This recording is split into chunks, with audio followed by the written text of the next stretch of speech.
Pets Add Life, your guide to the latest in pet trends, products, and the joy of the human-animal bond, with Kristen, Levine, and Chris Bonifati, powered by the American Pet Products Association and DOGTV.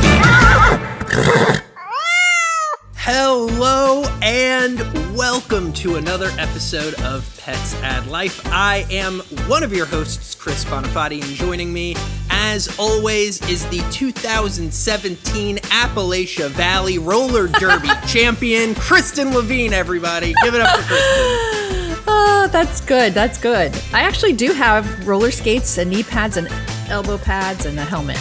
I feel like you would be vicious in a roller derby. I feel like you're normally so kind and soft and welcoming, but the second those skates go on, those elbows become razor sharp. You'd see a side of me that you don't want to see. We need that on the podcast. We need to somehow tap into Kristen's roller derby queen energy. I don't know how we'll get there. It's been, 107 episodes, and we haven't found it yet. But okay, well, you haven't asked for it yet, so be careful what you wish for. We keep bringing two different people onto the show. Eventually, just like law of numbers, there's going to be somebody who comes along and knocks you into roller derby mode. I don't think that this is going to be that episode, but we've got those two excellent guests all queued up for you guys. Stick around for those, and as always, we'll have two stories, two products, and then we're going to answer two of your questions. We will. So without further ado, let's hop into today's story time. Kristen and Chris present Story Time. All right, Kristen, story time. It's Tuesday. Everybody's been waiting. They waited all of their Monday asking themselves, why doesn't Pal come out on Monday? Mondays are terrible. This show right, we're cranky on Mondays, so. But guess what? We're also cranky on Mondays, and that's why the episodes come out on Tuesday. So these people, they're cruising along on their Tuesday, and they want to know what story will Kristen share to warm their hearts. Oh, I've got the perfect story to warm your heart, and you might appreciate this, Chris, because you're in major event mode right now, and this is about an event that happened a few weeks ago, and my nephew went to it, so that's why I wanted to share it with you guys. It's called Goldens in Golden. Now, this is an event that has turned Golden, Colorado, which is, pretty small town, about 20,000 population. It's turned Golden, Colorado into a pet tourism destination. So what happens is every year in February, this little town hosts a massive group for just golden retrievers and their people. So it started out in 2019 just as a fun, quirky gathering, but it has literally exploded into one of the biggest dog meetups in the world. So last month, the event drew about 16,000 people and 5,500 dogs, most of which were golden retrievers. And they even say, I guess they kept track of, I guess you had to register because it says people traveled from 44 different US states and even other countries like Australia, Japan, and Argentina. So there's this really cool, if you go to the website, Goldens in Golden, there's this great photo. They have a huge arch on Main Street in Golden, Colorado. It says Golden, Colorado. And there's just a sea of people with their golden retrievers under this arch. It's really cool. So it's on my calendar for next year because I don't want to miss this. And that sounds a lot more fun than Global Pet Expo. and it only lasts 4 hours, so it's a lot more fun for you. My knees hurt just thinking about Global. Ooh. Yeah. Wait. Oh, because of all the running around? Although, yeah. I'm clocking like almost 30,000 steps a day. Ooh. I hope you have the right footwear. Yes. And it would be much better if there were a bunch of golden labs following me around. That would help. Parade. That would definitely help your attitude. So what kind of story do you have for us this week? Well, I don't have the heartwarming kind. I have the PSA brand of stories that I would like to share because as I was perusing, I thought, this seems like a news story that would sort of not hit anything major and you might miss it. And it could impact you or really your dog. So the FDA has put out a warning on a common arthritis drug called Librela. Librela. Librela. I'm going to Yep, say it's Librela. Librela. Yeah, so they put out a warning that it's not necessarily the best stuff. They said there's some serious adverse side effects, including seizure, incontinence, and there have been some reported cases of death. So I am not a veterinarian, but I play one on your TV. The issue with this kind of stuff is most people just do annual vet visits. So I'm going to wombo that PSA with another PSA. If you have an older dog that suffers from some type of chronic condition, you should be going to the veterinarian at least every 6 months, at least.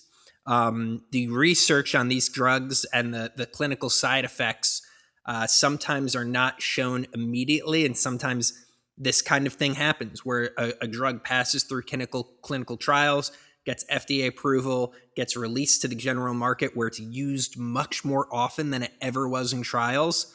And some of these things become discovered. And you folks out there, you depend on Kristen and I for these kinds of stories. This was like a tiny little byline on a little pet specific website, and you could have missed it. And if your next vet appointment wasn't for another 8 months, who knows what could happen. So be sure to be going to the vet every 6 months. If your dog is on any type of medication, ask about it to your veterinarian. If you know what the side effects are, if the drug is still being studied, how long the drug's been in market. These are all appropriate questions to ask before putting your animal on any type of prescription. So just thought I would get that out into the ether so that everybody was aware, and remind you that your veterinarian is your dog's best friend. Yeah, thanks for bringing that to our attention. I missed that one. Good to know. Good to know. Beyond the Leash, exploring the untold stories of pet passion and professionalism. All right, folks, it's my honor to welcome Laura Cassidy, a certified cat behavior consultant through the International Association of Animal Behavior Consultants and a fear-free certified animal trainer. After earning a master's degree in professional writing from Towson University and working as a copywriter and editor, Laura shifted careers in 2017 to pursue her lifelong passion for animal behavior. She's volunteered and fostered extensively before joining the Maryland SPCA, where she became the cat behavior coordinator, developing enriching programs and protocols to better support shelter cats, especially the shy and fearful ones. In 2021, she founded Positive Cat Vibes Cat Behavior and Training, working with cat caregivers worldwide through virtual consultations and locally in Baltimore. Laura is the author of The Complete Guide to Adopting a Cat, has provided expert testimony supporting Maryland's anti-declaw bill, which became law in 2022, which is great, and is currently pursuing a second master's degree in applied animal behavior at Virginia Tech. What an amazing resume you have there, Laura. I'm busy. You're busy. You're busy. I got tired just reading that. So thank you for taking some time out of that busy schedule to join us today. Yeah, of course. So to start off, you've worked in both shelters and private homes. So what are some of the big behavioral differences you see between shelter cats and cats living in a family environment? I think the biggest difference is the shelter cats are going to have generally a lot more stress, a lot more fear and anxiety. They're in an unnatural environment. They've been taken away from everything that's familiar. And just living in a shelter, in a cage with limited interaction, limited enrichment, limited all of the above is really hard on them. And often you see a personality at the shelter that is not quite the personality that you would see at home. So I also think one of the key differences, and it's maybe not the key difference in the animal, it's the animals themselves, but shelter cats have a lot fewer options when they have behavior issues. They're kind of one of many instead of someone's one and only, is how I would put it. And cats who are fearful and stressed tend to respond by making themselves appear invisible. So that was a big issue that I saw there, is so many cats are crying out for help in the best way that they can, but they're actively making themselves small and hiding in the back of the cage, and people just kind of walk past them. So Yeah, and along those lines, Laura, you obviously spent a lot of years improving life for shelter cats. What are some of the enrichment practices that made the biggest difference in reducing the fear and the stress in the shelter? And for those adopting a cat and bringing them home, what practices might help that new cat adjust to a home? transition, yeah. So I think one of the best things for a shelter cat is human interaction. That is definitely the most limited resource at the shelter because, you know, people donate toys and treats and all of that stuff, but that's fleeting. A lot of cats, I don't see play with toys in their cages very frequently. They are in a small space. Even like the dogs get to go out for walks. In most shelters, most cats don't get to leave their cages in shelters, at least not every day. So for them, I think the most needed thing if someone out there is like, what can I do to help shelter cats, is go in there and volunteer and get them out of their cage and spend time with them. Because everything else is pretty easy, but that's definitely where all shelters are lacking, is the ability to give these cats one-on-one attention, especially the shy ones that people tend to walk past and ignore. Yeah, and I think a big misconception is that we label cats as being independent and low maintenance, and that's not necessarily true. So from a behavior science perspective, what do cats need from a person to feel safe and fulfilled? So I usually will refer to the Feline Environmental Needs Guidelines that were put out, I don't know, 10, 15 years ago. They created a welfare model for cats that is still really widely used today. It's pretty simple, called the 5 pillars of a healthy feline environment. And the 5 pillars that they say to, you know, if the cat's needs are being met, you've done all of these 5 things, they should be happy and healthy, are multiple separate resources. And this is more so for homes. But one of the top behavior issues that I see is cats not getting along with each other. So it's just saying, like, don't put the food bowl next to the litter box. Don't put all your litter boxes in the same corner in the basement, because cats need things to be spread out and have ownership of their whole territory. Play and enrichment opportunities, which even in homes, I think cats are lacking a lot because nobody wants to sit there and play with their cat, especially if they have multiple cats. Safe spaces in every room. So making sure that if you have a house that looks like a cat lives there, you have hiding spaces, you have vertical space, all of those things that cats need. You're respecting their sense of smell. So just noticing and knowing that they rely a lot more on scent than people. They have a much stronger sense of smell. You're not like washing all their beds on the same day to clear their scent. You're not using strong scented litter or putting air fresheners near their litter box, that sort of thing.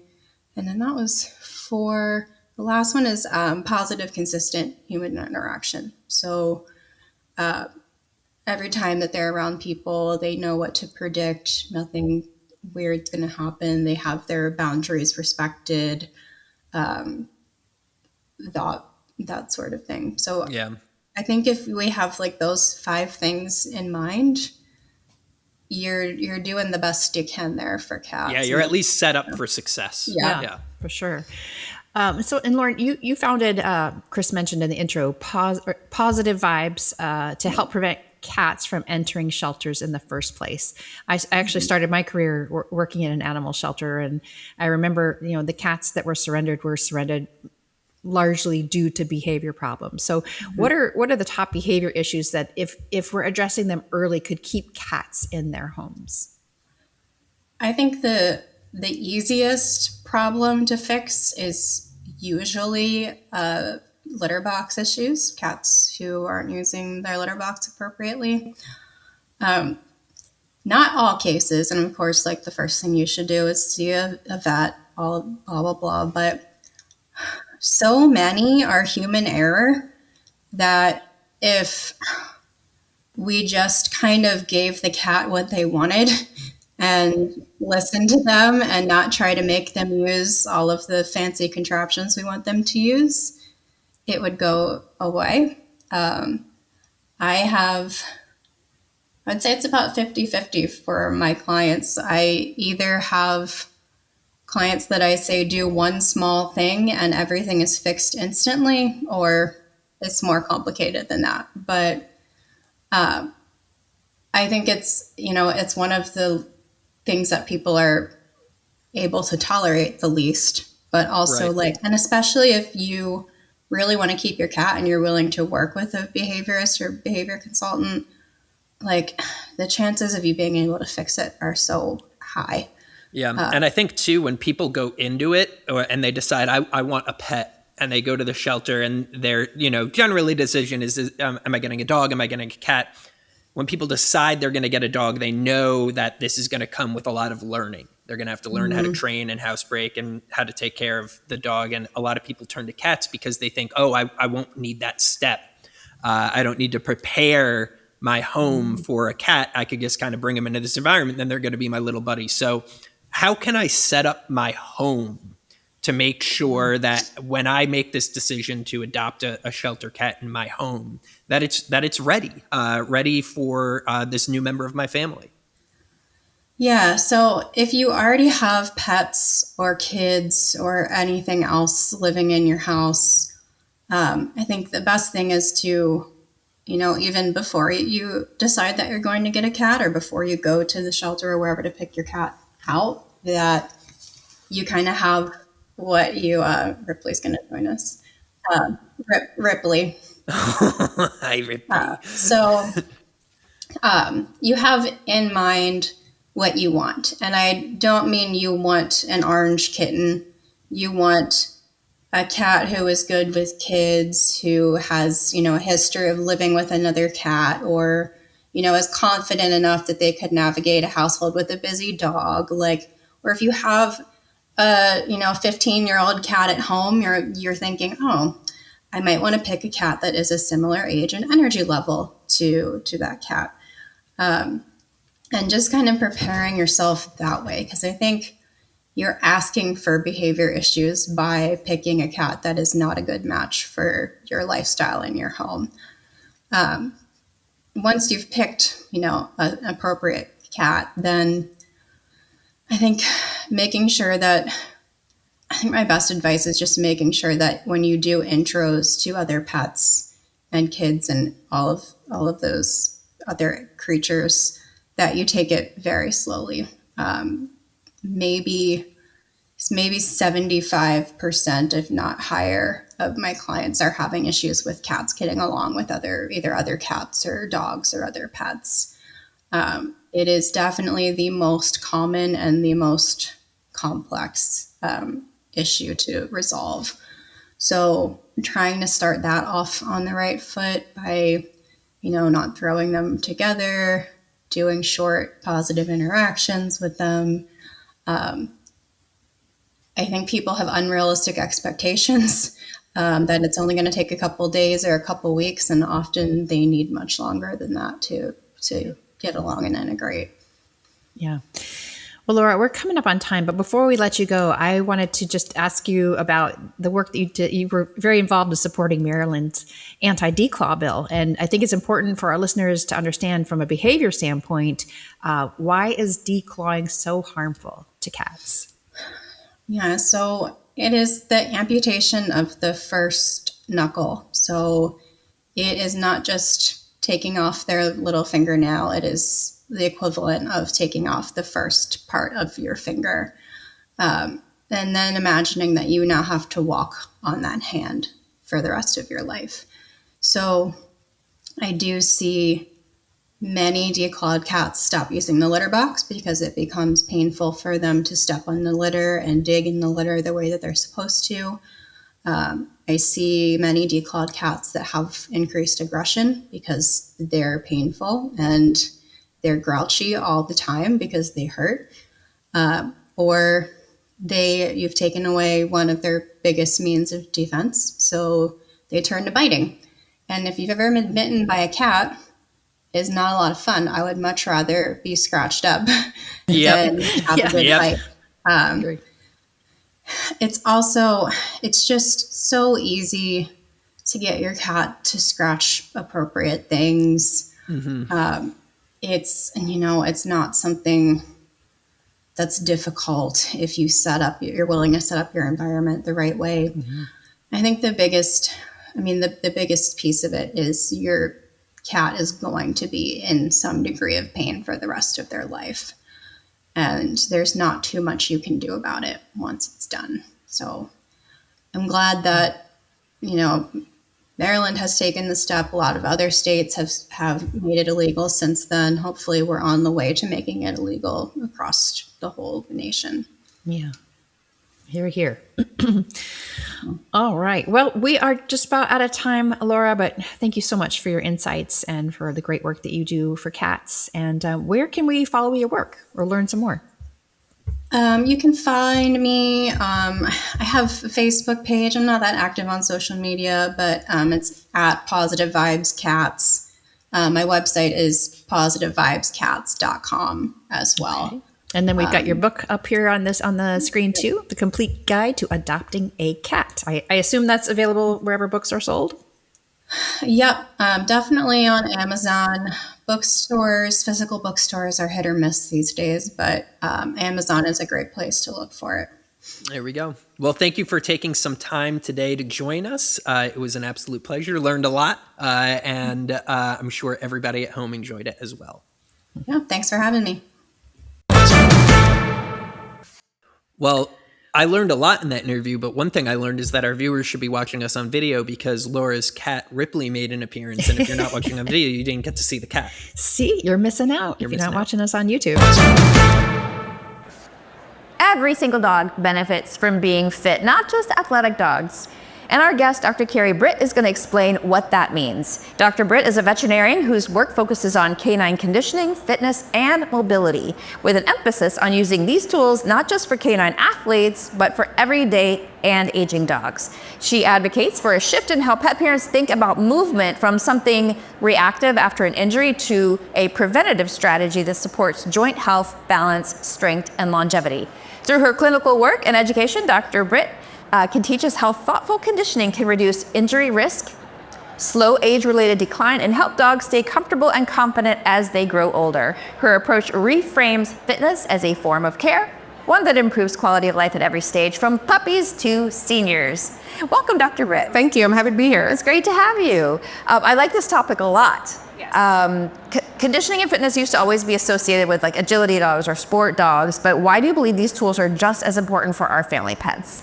Well, I think we get in the habit of, especially, and I'm guilty of this too, having a fenced-in backyard and just letting the dogs go out and do whatever they want to do. Right. And I like to use the analogy of, for anybody who follows sports, if a quarterback only threw the ball over and over and over again, he would not be good at what he does. Right. So he obviously cross-trains. He works on a variety of things to improve his fitness so that he can be the best that he can. Right. And the same is true of our canine patients. And that makes a lot of sense. Also, when we think about seniors, a lot of pet parents think that their senior dogs, it's good for them to slow down, don't take as many walks or shorter walks. How do you help owners understand the difference between, healthy rest and harmful inactivity? Yeah, that's a great question. So there's a lot to unpack in that. There's a lot that can be said. One is that we do actually know that dogs with any sort of arthritis do better with 60 minutes of low impact exercise a day than those who have less than 20 minutes or less than 40 minutes. So that doesn't mean all at once, but that means over the course of the day, maybe you take your dog on 4 15-minute walks or 2 to 3 20-minute walks. So that's part of it. Right. The other part of it is that mobility is life. So when we stop moving, we're not going to move anymore. Right. And then the big overarching kind of campaign and take-home message that I want, and I think is coming out of veterinary medicine right now, is that we have to denormalize, that's just an old dog, because age is not a disease. Right. And there are predictable things that happen in older patients, but we can't just say, my dog lays around all day because he's an old dog. I mean, it's the same thing for humans. 100%. Right. Yeah, and that's what we there's so much work in frailty and in geriatric pets or geriatric pets right now because of the work that's been done in people. Right. We certainly glean a lot of information from them. You know, when you go to the doctor after a certain age, they ask you, have you had a fall recently? They're looking for, that's a marker that they're looking for that indicates there are certain changes in how that person is moving. We're now getting to the point where we're starting to have those kinds of markers for our veterinary patients, which is going to really help us because the earlier you can identify it, the sooner you can intervene. Okay. So what are the most common mobility or conditioning issues that you're seeing in senior dogs that could have been prevented if they were more thoughtfully acted? Yeah, the two biggest things I see actually are obesity and muscle loss.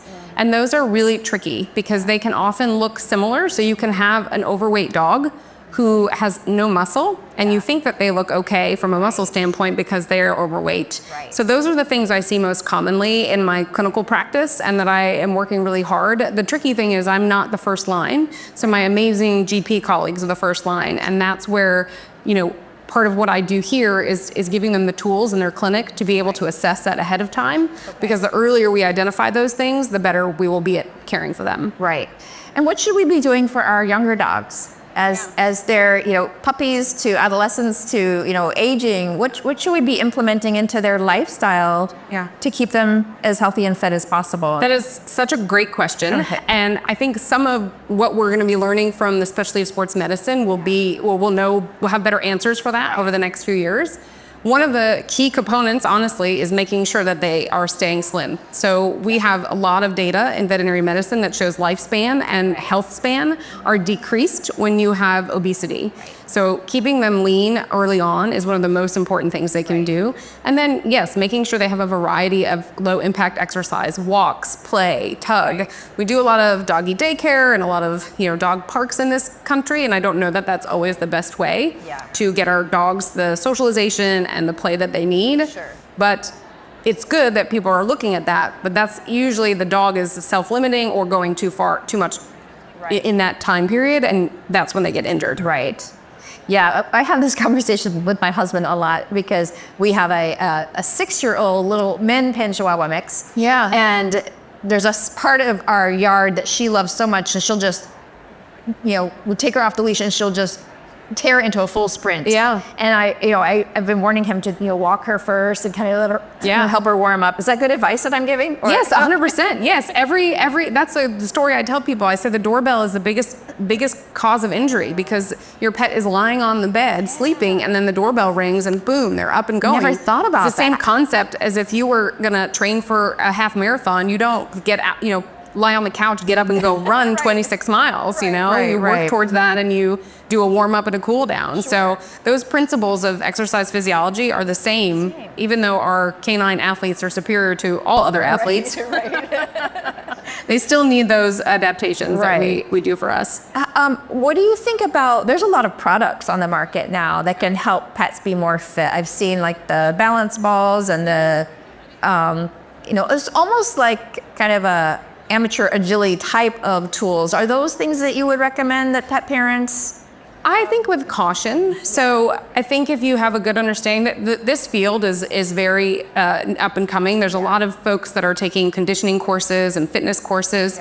And I think we just have to be cautious about it. I think that that's one of the things that will happen over the next, you know, decade is that we'll have a better understanding of what that means and what that training means. Because I think without, you know, veterinary oversight, you might end up hurting your pet. One of the things that's I have to say that's really gonna, I think, help this is that there's a book coming out in March called Therapeutic Exercises, Canine Therapeutic Exercises. It's for veterinarians, but that is a way that these pet parents can say, hey, I really want to start doing some fitness with I want to buy this Fitbone on Amazon and start doing things. That's a resource for my general practitioner colleagues and for my other rehab colleagues to kind of guide people in that. So I think it's wonderful and I think they're doing it, but I would talk to your vet. I would have a conversation. Make sure you're not doing anything that might harm your pet while you're doing them. Sure, no, that makes great sense.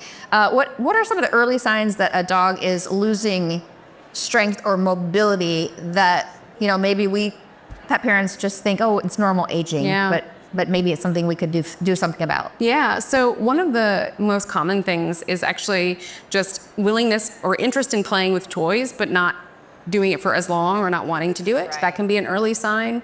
Slowing down on walks is a big one. Not getting up as quick when you're coming in the door is a big one. These are kind of early signs that we need to pay attention to. With that being said, at that point, they're probably already having some arthritis pain. So I think it is tricky for a pet owner to identify those things, and that's where I encourage that relationship with your veterinarian and having them take a look and asking those questions, at your appointment. My dog is 7, so that's kind of when we think dogs are aging. My dog is 7, what should I be looking for? Can you take a look and see? Right. So I think it's that partnership between their veterinarian that's going to help them identify the early things. Right. And then we're running out of time here, but what's your best advice for, and we're talking about cats too, I assume. Absolutely. Yes. I tend to focus on dogs, but yes, cats too. Sure, Cats but it are applies to actually both. really easy to assess because there are a lot of functional assessments online that you can say like jumps easily, doesn't jump easily, still getting on the counter, not getting on the counter. So there's things that cats do. Right. We don't do these as much as we should, but there are ways to identify that in cats too. Okay. Yeah. Oh, any questions that we should be asking our veterinarian when we go for our wellness visits? Always ask, is my dog at a good weight? Yep. Does my dog have good muscle mass? How often should I be doing blood work? Because systemic health certainly affects mobility. How often should I be walking my dog? Those are really great questions. And hopefully, as there's more of specialists in sports medicine, that will trickle down to my GP colleagues too. They'll feel more confident answering those questions. Fantastic. Well, this has been really helpful and informative. Thank you so much, You're Dr. very Britt. welcome. Yeah, we very appreciate welcome. you joining us. Yeah, it was my pleasure. Thank you for having me. Sure. So when I got back from VMX after talking to Dr. Britt, I told Tulip that we were starting her on a canine conditioning program. Is that just a fancy word for a diet? Yes, but as we discussed, it's more than that. It's about, exercise, smart exercise. Because Tulip's 6 now, so she can't just, do all the things she used to do. We've got to be a little bit more careful to protect her joints. And anyway, I thought that was a really informative interview because fitness is not just for athletic dogs. It's not a phase, it's a lifestyle. That's right. The product of the week. And now it is time for our product of the week. And I've got a product this week, Kristen, because what you got? we got a few questions that come in about switching cat food, and a lot about how to switch to cat foods, and not a lot about what kind of foods I should be looking for. And I wanted to sort of talk about a brand that I really connect with when it comes to cat food. It is Applause. And I don't know if you've heard of Applause, Kristen, but this is like their wet food is borderline human food. Like for real, that like it is one of the highest scoring pet sustainability coalition. I forget what they name their major award, but they do like a ranking score, and they're always one of the highest rankers. And a lot of people always assume that that's for packaging, and this packaging is very normal, right? It's, if you're getting the dry food, it's in the bag. If you're getting the wet food, it's in the can. Their Pet Sustainability Coalition Award is for sustainability in ingredients. So the way they source their ingredients is not just sustainable, but it's organic. It's very heady in the way they make these decisions and choices. And their formula is kind of always adapting and improving based on who they're sourcing the ingredients from. It's a very honest approach to what goes in your cat's food. They even have a little guide on their site on like how to transition your cat to their food from other brands. They've got dry, they've got wet, they've got treats, they've got it all.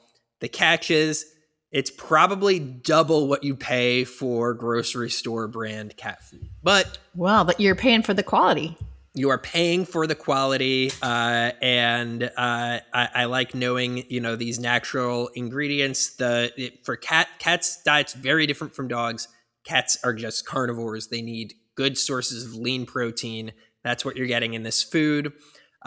So check it out. Ask your vet look at the price, see if it's right for you. Cats are typically a little less expensive than dogs, so I found that cat owners are more willing to splurge on the choice of food.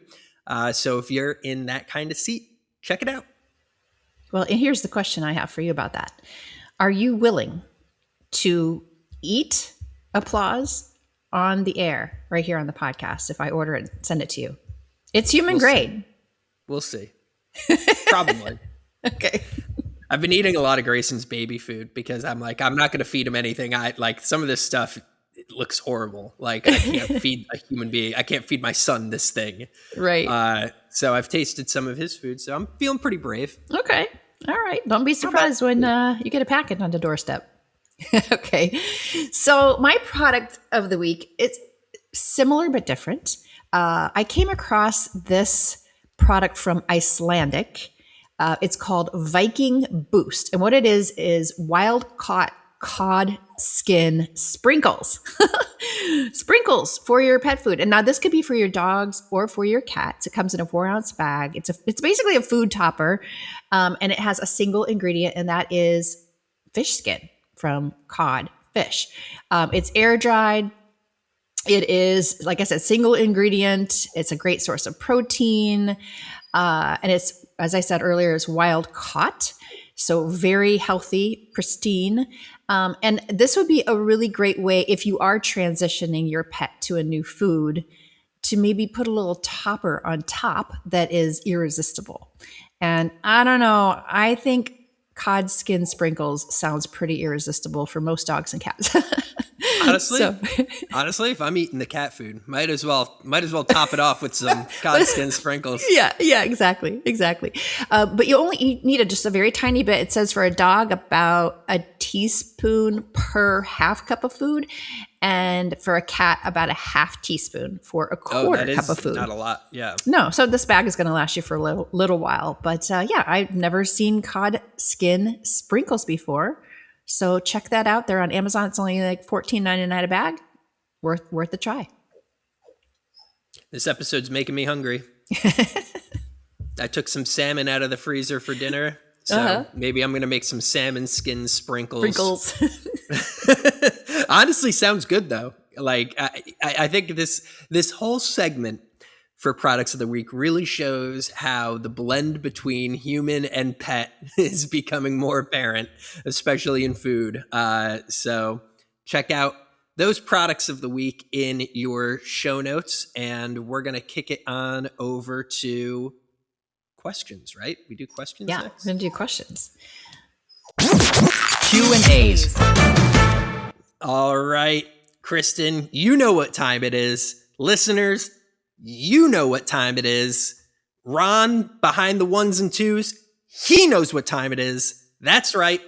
We're going to answer 2 questions from our lovely audience. And I know what you're thinking. How do I get my question answered by Chris and Kristen? Well, it couldn't be easier. Head on over to petsaddlife.org/podcast. Scroll on down to the bottom of that page. Or if you're feeling as brave eating cat food, you can go ahead and record a voice memo, and your question may be played live on our show. So we've got some good ones this time. Yeah, Kristen. we do. I may be feeling out of my depth a little bit. So we're going to start with you. And hopefully by the time you're done, everybody tunes out for my answer.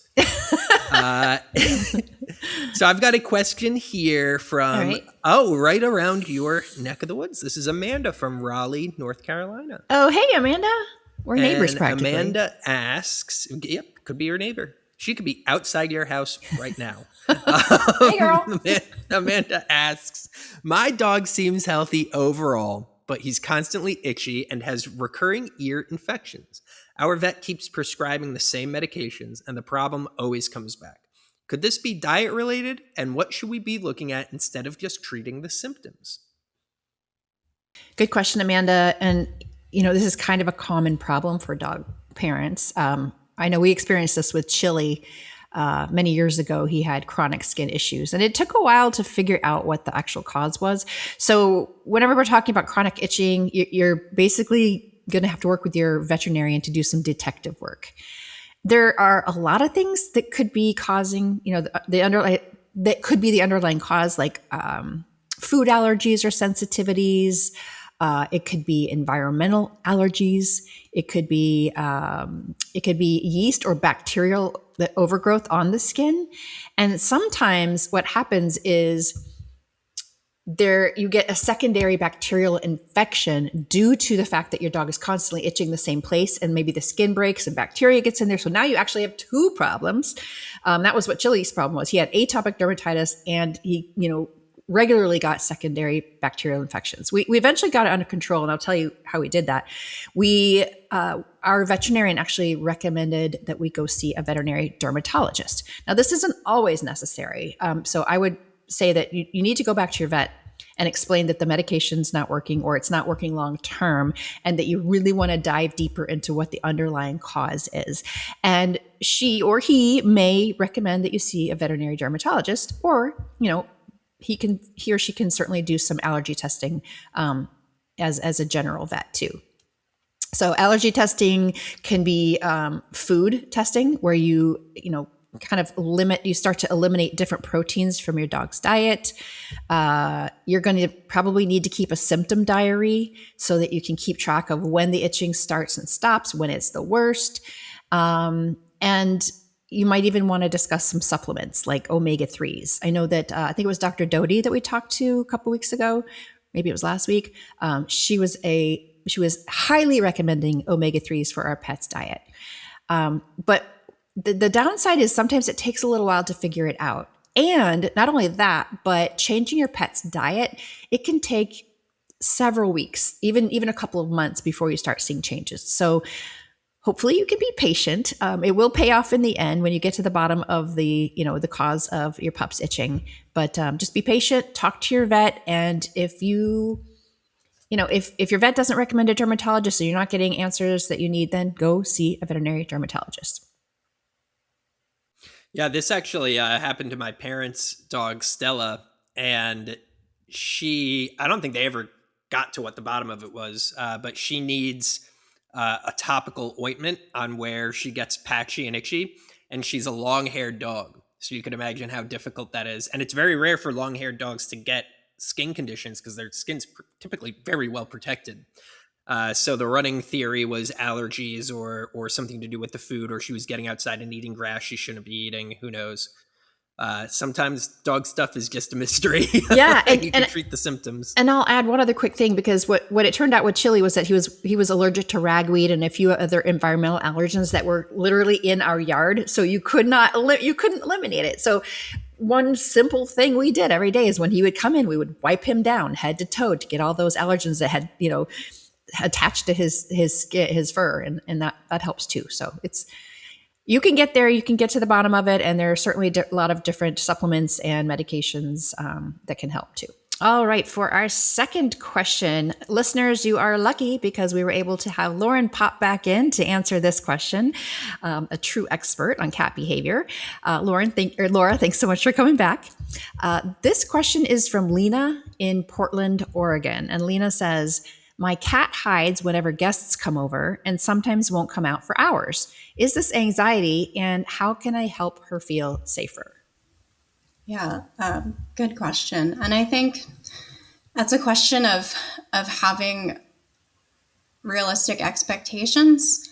A lot of that you can't, I don't want to say you can't change it, you can improve it, but it's not going to ever be that she's comfortable coming out and meeting everyone, most likely. I think it has to do a lot with early socialization, and especially like now, even, as we go further and further away from COVID, we're still seeing cats who missed out on a lot of key socialization in their early age. And I don't know how old this cat is, but, even, if they were born in someone's shed and didn't get into a house until they were 10 weeks old, you never know with cats. It's really rare that you come across a cat that's had really, really good early socialization. So if the cat wasn't exposed to a lot of strangers when they were young, that's that critical socialization period where they're going to learn that strangers are safe, then they may just have that belief for the rest of their life, and it's really hard to undo.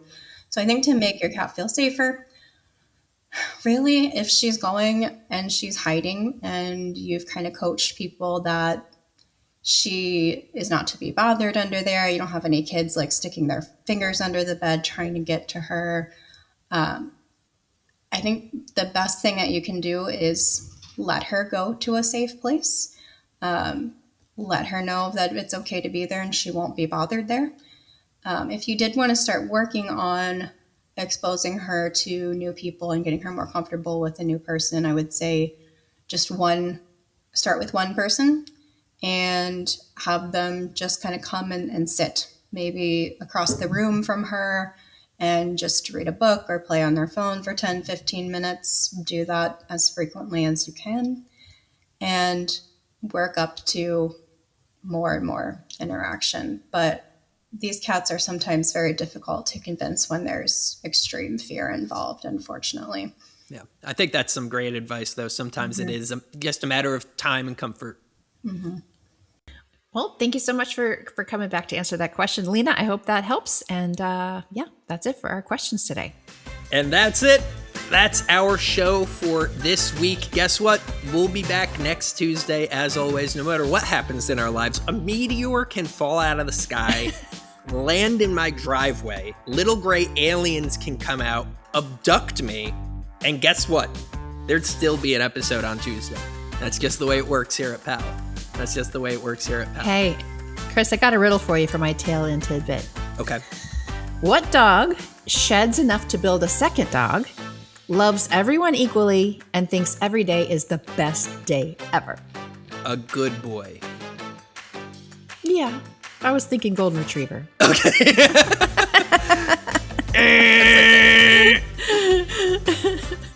We'll see you next week.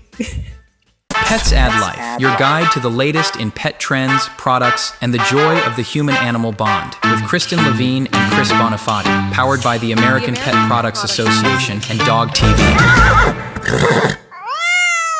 Got questions? The experts have answers. Every Friday, a brand new episode of The Experts drops, featuring the biggest names in pet care. From behavior to health, training to nutrition, our panel of top veterinarians, trainers, and technicians tackles it all. Real questions from real pet parents, and real answers from the best in the business. The Experts, every Friday, only on Unleashed by DOGTV. Watch and learn, your pet will thank you. So, what exactly is Pets Add Life, you're asking? It's a weekly podcast with two hosts sharing two pet stories, interviewing two amazing guests, recommending two awesome products, and answering two questions from the audience. And all this is produced by two major pet brands. I guess you can say is too good to be true. You're right. Check out Pets Add Life with new episodes every Tuesday. If you encounter a snake, don't be a Chris, just walk the other way.